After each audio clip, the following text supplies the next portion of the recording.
കഴിഞ്ഞ ക്ലാസ്സിൽ നാം പറഞ്ഞു വെച്ചതുപോലെ ഇന്ന് നമ്മൾ സാധകം ചെയ്യേണ്ട വിധം അല്ലെങ്കിൽ പ്രാക്ടീസ് ചെയ്യേണ്ട വിധം അത് ഒന്ന് നോക്കിയിട്ട് മാഷ് പാടും 4 കാലങ്ങളിൽ പാടിയിട്ട് അത് സാധകം ചെയ്യേണ്ട വിധം ഒന്ന് താളത്തോടു കൂടി ചെയ്തു നോക്കാം. അപ്പോൾ ആദ്യം നമ്മൾ താളത്തോടു കൂടി സ്വരങ്ങൾ മാത്രം 4 കാലങ്ങളിൽ സ്വരങ്ങൾ മാത്രം ഒന്ന് പാടി നോക്കും. അത് കഴിഞ്ഞിട്ട് നമ്മൾ അകാര വികാര ഉകാര മകാരങ്ങളിൽ സാധകം ചെയ്യേണ്ട വിധവും കൂടെ കാണിക്കും. അപ്പോൾ ശ്രുതിവന്ദനം ചെയ്തുകൊണ്ട് നമ്മൾ ഇന്നത്തെ ക്ലാസ് ആരംഭിക്കുക.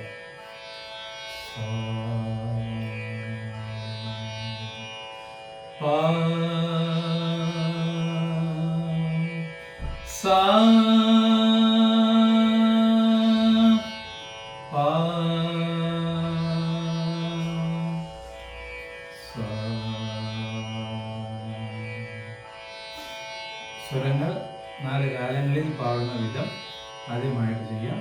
അത് കേട്ട് എല്ലാവരും അതേപോലെ പ്രാക്ടീസ് ചെയ്യുക.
സ്വരങ്ങൾ മാത്രം പാടുമ്പോൾ നാം ഇങ്ങനെയാണ് പാടി പ്രാക്ടീസ് ചെയ്യേണ്ടത്.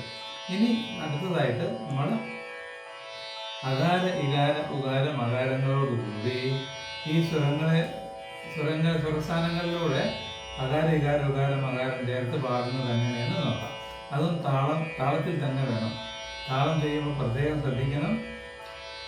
ലഘു എന്ന് പറഞ്ഞാൽ അടിച്ച് വിരലെണ്ണുന്നത്, അടിച്ച് 3 വിരലെണ്ണ, 1 2 3 4. അപ്പോൾ ലഘുവിന് 4 അക്ഷരം, പിന്നെ 5 6 ഒരു ദ്രുതം, വീണ്ടും 7 8 ഒരു ദ്രുതം പോലെ. അപ്പം അങ്ങനെ ആകെ 8 അക്ഷരങ്ങളാണ് ഋതുസ്വരാദി ത്രിപുട താളത്തിന് അല്ലെങ്കിൽ ആദ്യ താളത്തിന് ഉള്ളത്.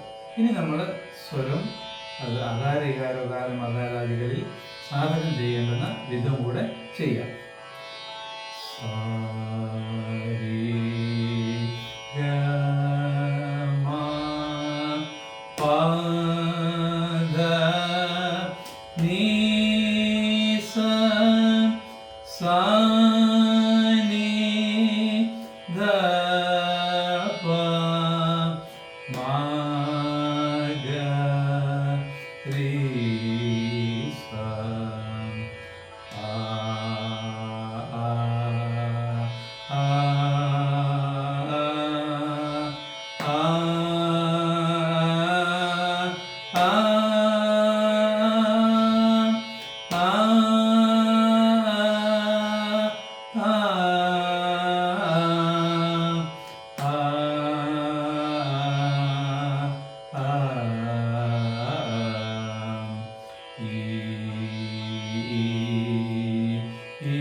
ഇത് നമ്മൾ സാധന ചെയ്യുന്ന സമയത്ത് മൂന്നാം കാലം പാടുമ്പോൾ ആരോഹണവും അവരോഹണവും കഴിഞ്ഞാൽ അകാരം, ഇകാരം, ഉകാരം, പിന്നെ മകാരം പാടുന്നതിന് മുമ്പ് സ്വരം ഒരു പ്രാവശ്യം കൂടി പാടിയിട്ട് വേണം മകാരം പാടാൻ.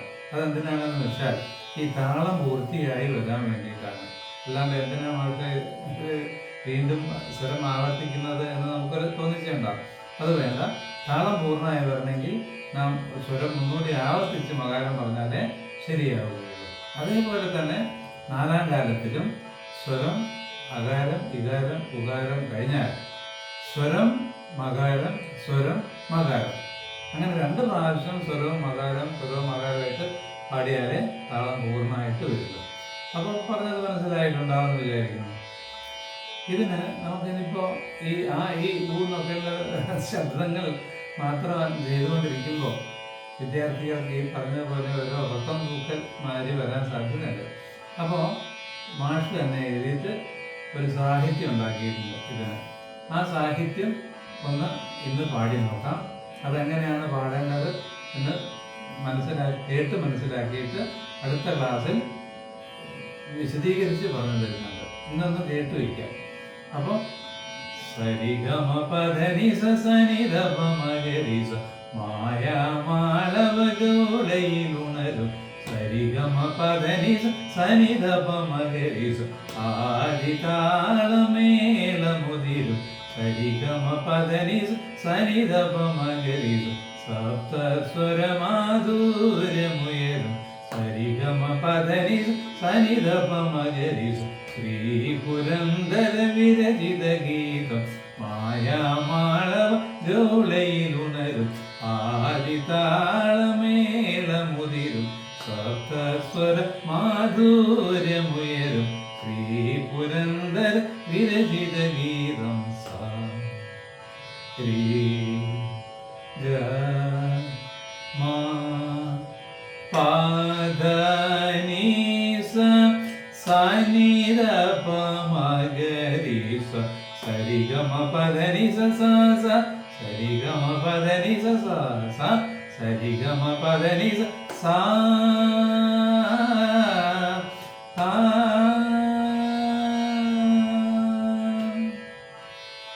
ഇന്നത്തെ ക്ലാസ് നമുക്ക് ഇവിടെ നിർത്താം.